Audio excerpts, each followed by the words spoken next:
You just touched on one of our mutual friends, one of our mutual freedom fighters who has passed on. Yes. Talk to our audience about the impact of Dick Gregory from your perspective.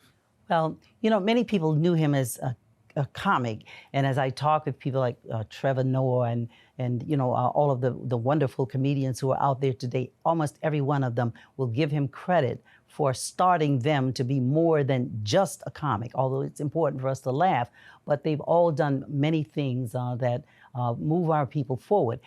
But what people don't know is about the dangerous work that he did in the civil rights movement. He was the one who walked out there, you know, who faced the dogs, who faced who faced everything. He was not afraid. And that's why I said a while ago, he taught me never to be afraid to do something that you needed to do. And just recently, a film was made about him, which will tell people more than I can even tell you in the time we have. It's called Dick Gregory, the One and Only. When they say this show features living color, you better believe it. In about 6 more months, they're going to be forced to hire Negro bus drivers in Mississippi, so we're growing steering wheels so they can drive from the back of the bus. His stage presence was so smooth. Ladies and gentlemen, Dick Gregory. And that's one of the few documentaries or films you'll see where the person being talked about is the person talking.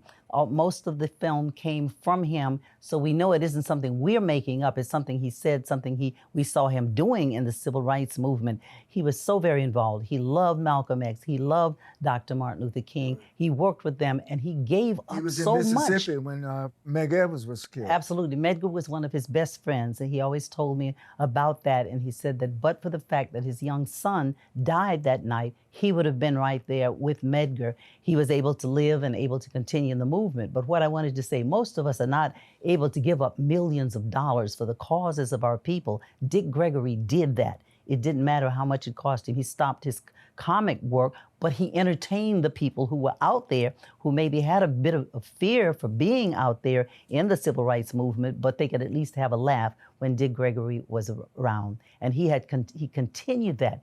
No matter whose conference or convention or whatever it was, even if they didn't have the money, he was there to speak for them. He knew that he could give the people a few laughs, but he could also give them lessons in what we ought to be doing as a people. And he did that until the day he died. I remember the Saturday when he left us, he was talking about what was happening down in Virginia, you know, with the events they had there.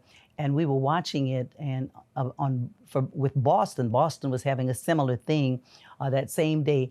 And while he had been lying in that bed, could hardly sit up, when that film came on about what was happening, he raised up in his bed and he said, "Wake up and stay woke." And that was his last message to us as a people. That was the last words I heard him say. That's why I named my radio program for him, Wake Up and Stay Woke. I named my book, Dick Gregory, Wake Up and Stay Woke, because that's so significant. That's what he always taught us. Like Eddie Robinson, you know, taught us, you don't leave the game until it's over. And as Black people, we know the game is not over. We've got to continue working for our rights, because even some of the ones we thought we had, we're losing them. And we're going back working to gain those rights all over again.